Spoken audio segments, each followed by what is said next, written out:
Ya.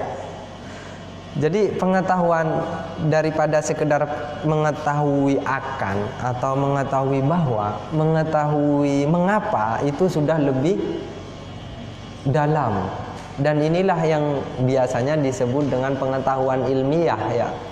Karena di dalam mengetahui akan misalnya itu hanya pengetahuan langsung kepada objek melalui pengenalan langsung. Sementara mengetahui bahwa itu sifatnya masih umum. Kita tahu bahwa Marlena cantik, kita tahu bahwa Marlena pintar. Tetapi pada tahu mengapa, mengetahui mengapa, di sini sudah ada refleksi, abstraksi dan penjelasan. Refleksi Anda tentang Marlena, tentang kecantikan, tentang kecerdasan, juga tentang abstraksi Anda masing-masing konsep tadi, dan penjelasan mengapa dia cantik dan mengapa dia pintar. Itu kan memerlukan usaha yang lebih serius daripada sekedar mengetahui akan dan mengetahui bahwa. Iya enggak? Iya. Anda misalnya harus tahu kenapa dia cantik. Anda lalu melihat dia mamanya siapa atau ayahnya siapa. Dia rasnya ras apa? Gitu. Atau waktu kecil dia makan apa? Saya tidak tahu makanan ada kaitannya enggak dengan kecantikan. Terus setelah itu tahu bagaimana. Tahu bagaimana ini sifatnya sudah pemecahan, penerapan dan tindakan. Kalau Anda punya katakanlah ini ya, HP Anda rusak. Pertama-tama Anda tahu akan. Anda tahu kan akan HP-nya sendiri kan. Tiba-tiba dia tidak bisa dibuat nilfon. Oh berarti tahu bahwa HP-nya tidak bisa dibuat nilfon. Setelah itu Anda tahu mengapa dia tidak bisa dibuat nilfon. Mengapa ini tidak bisa dibuat nilfon? Anda cari. Biasanya ketika hubungan Anda bertanya mengapa, Anda akan mencari hubungan sebab akibat. Sebabnya apa? Apakah baterainya kah? Gitu kan. Atau ada kabel yang putus? Diteliti, ternyata pulsanya habis. Nah, baru setelah itu Anda bisa mengenali, merefleksi, abstraksi dan menjelaskan mengapa itu terjadi. Anda akan tahu bagaimana. Jadi kalau ada kabelnya yang putus disambung, kalau baterainya habis cas lagi, kalau pulsanya habis ya beli pulsa gitu kan. Jadi tahu bagaimana itu sudah pemecahan, penerapan dan tindakan.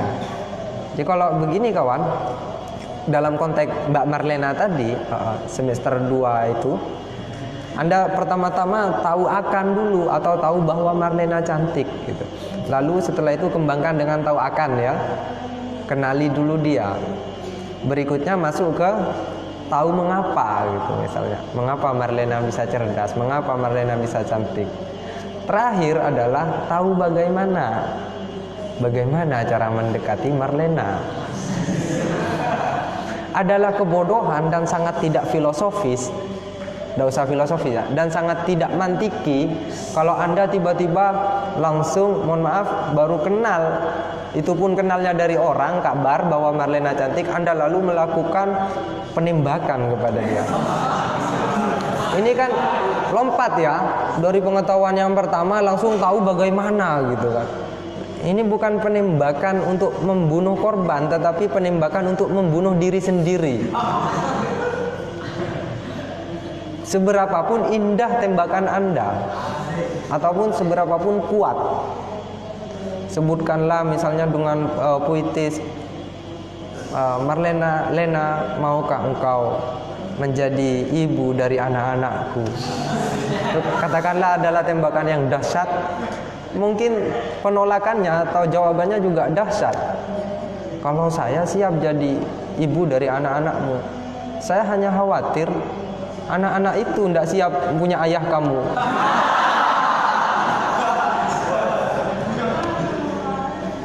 Ini tembakan yang dahsyat juga ini.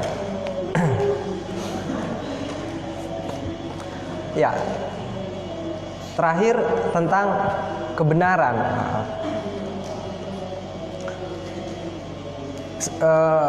Kebenaran dan kejujuran itu berbeda ya.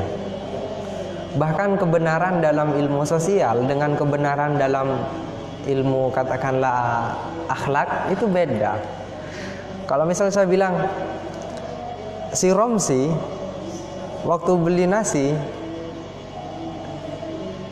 dia mohon maaf menarik kerudungnya santri putri, guru akhlak akan bilang wah itu nggak benar itu perbuatan itu. Tetapi ilmuwan sosial akan mengatakan itu kebenarannya, itu terjadi itu. Di situ Bondo yang banyak solawatnya, mohon maaf, banyak solawat terus ya. Tapi angka penderita HIV/AIDS itu nggak berkurang-kurang. Wah, ini nggak benar nih. Tapi ilmuwan sosial bilang itu kebenarannya. Di saat kota ini mengaku kota santri, ya, atau bumi solawat, naria, macam-macam lah itu. Di saat itu juga angka penderita HIV/AIDS tidak menurun, malah cenderung menaik. Di saat perda-perda syariat. Lalu dibilang, wah ini tidak benar nih. Wah itu kebenarannya begitu. Jadi yang benar menurut sosial itu apa? Yang terjadi kan. Tapi kalau menurut ilmu akhlak, yang benar itu adalah apa yang seharusnya terjadi. Anda ditolak oleh orang yang Anda cintai, itu adalah kebenaran. Tapi Anda sangat ngeyel ingin diterima, mengatakan ini nggak bener nih. Apanya yang nggak bener?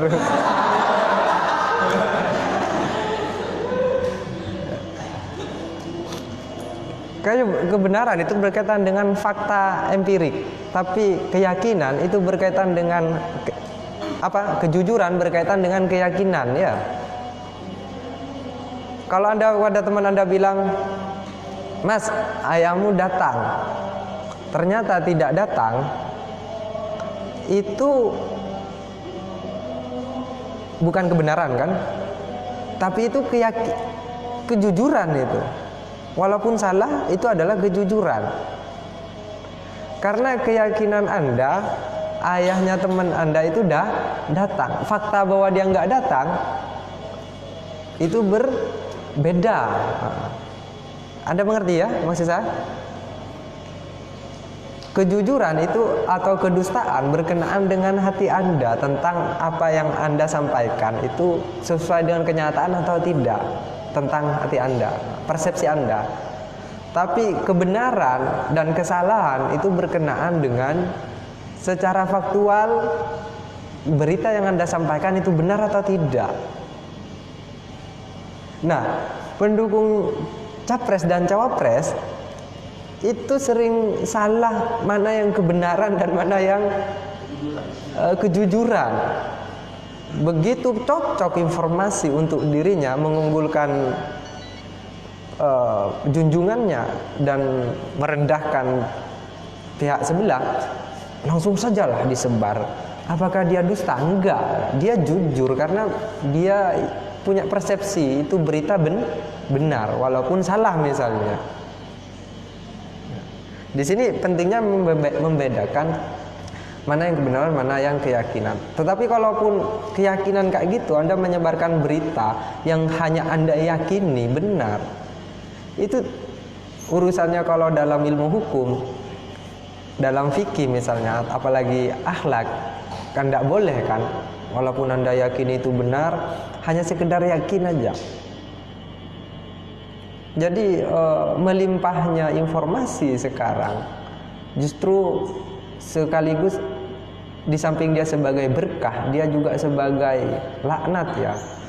Karena kita begitu suka kan ya, informasi datang, udah langsung kita ambil aja. Nah, tentang kebenaran sendiri itu juga masih diperselisihkan.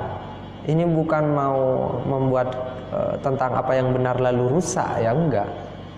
Tapi filosof sendiri berselisih misalnya ada yang namanya kebenaran koherensi. Kebenaran koherensi itu adalah kebenaran kalau pernyataan-pernyataan Anda misalnya tidak bertentangan dengan pernyataan-pernyataan sebelumnya atau pernyataan-pernyataan lain yang dianggap sebagai kebenaran. Misalnya Anda mau meneliti tentang teori haid, itu mulai dari pertama pernyataan-pernyataan dalam kitab fikih terus dibandingkan, dianalisis dengan pernyataan-pernyataan lain setelahnya. Kalau konsisten, itu benar secara koheren. Tapi yang benar koheren itu belum tentu benar secara koresponden. Ada kebenaran korespondensi, yaitu kebenaran sesuatu disebut benar bila dia sesuai dengan faktanya, ya. Dalam bab mutahayyirah misalnya di kitab fikih itu benar koherensinya, tetapi sekarang saya tidak yakin itu benar menurut korespondensinya. Perlu penelitian ulang. Ada juga namanya kebenaran pragmatis. Sesuatu itu disebut benar kalau dia berguna atau membawa manfaat atau menyelesaikan masalah. Ada juga yang disebut dengan kebenaran religi. Kebenaran religius. Saya harus mengatakan itu kebenaran, walaupun itu mungkin agak aneh ya, karena saya belum baca misalnya di buku filsafat tentang kebenaran religius. Tapi saya harus mengatakan itu kebenaran, walaupun tidak dengan, kalau kebenaran ilmiah itu kan dengan pembuktian ya, dengan akal, dengan empirik. Tapi kebenaran religius itu kita pasrah betul kepada wahyu. Wahyu mengatakan demikian, ya sudah saya percaya. Hanya yang sering jadi masalah adalah dari ajaran-ajaran agama itu mana yang harus kita pasrah total dan mana yang harus kita kritik gitu. Itu perlu juga untuk dibedakan, karena ulama-ulama sendiri misalnya masih membagi hukum mana yang ta'akuli, mana yang ta'abudi gitu.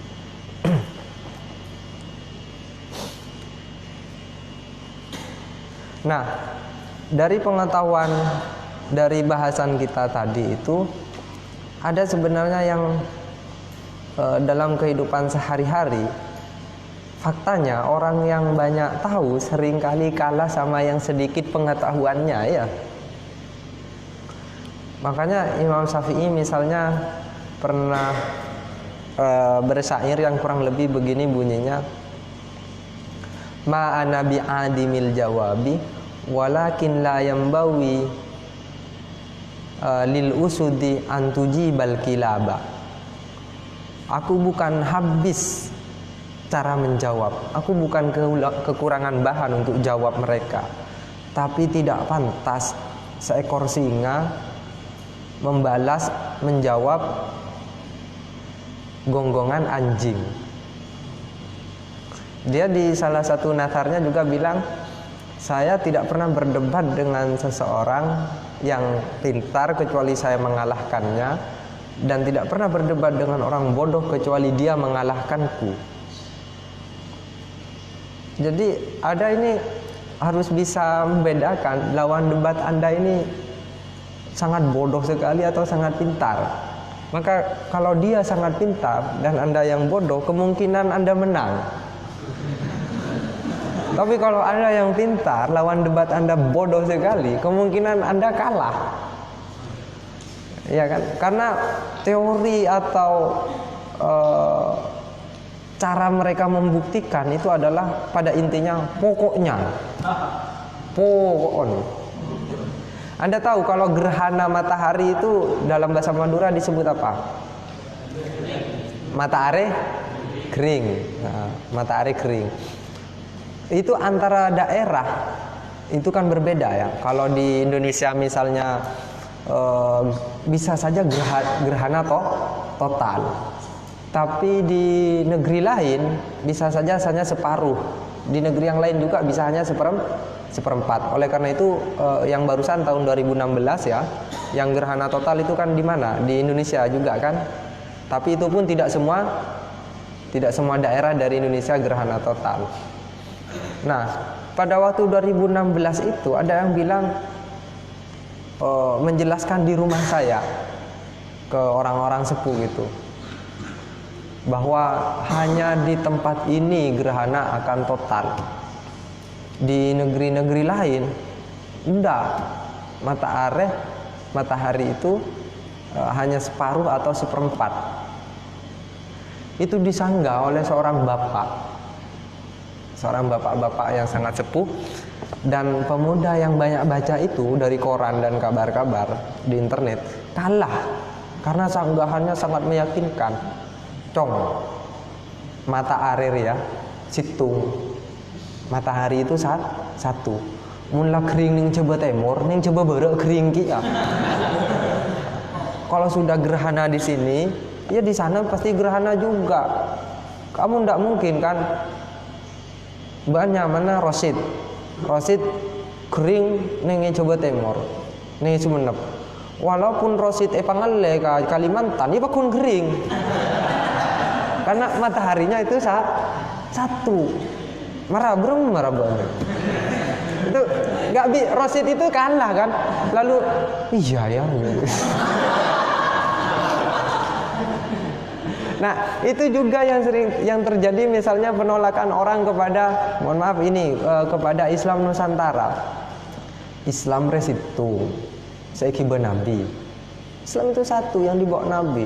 Ada Islam Nusantara, nanti ada Islam Amerika, nanti ada Islam Kutub Utara, belum lagi Islam Kutub Selatan. Ayolah yang benar saja. Nah, dia kan tidak mau peduli kan Islam Nusantara itu maksudnya apa. Enggak, dia hanya pedulinya tahu bahwa gitu, tahu akan dia belum gitu. Mestinya tahu akan dulu, baru setelah itu dia buat kesimpulan tahu bahwa. Ya, tapi begitulah persaingan dalam pengetahuan, memang begitu biasa. Jadi sekali lagi pelajaran moralnya untuk kita semua, kalau Anda mau berdebat, lihat dahulu apakah dia di atas Anda, kemungkinan Anda akan menang telak, atau dia jauh di bawah Anda, maka kemungkinan Anda akan kalah sejak peluit pertama ditiup. Demikian yang bisa kita bahas pada malam ini. Kita akhiri dengan bacaan wal asri sekali. Bismillahirrahmanirrahim. Wal asri innal insana lafi khusrin illal ladzina amanu wa 'amilus shalihat wa tawassaw bil haqq wa tawassaw bis sabr. Allahumma shalli ala Muhammad.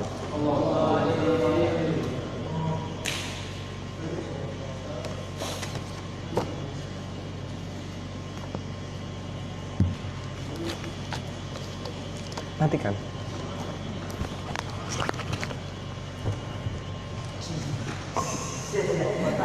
Oh.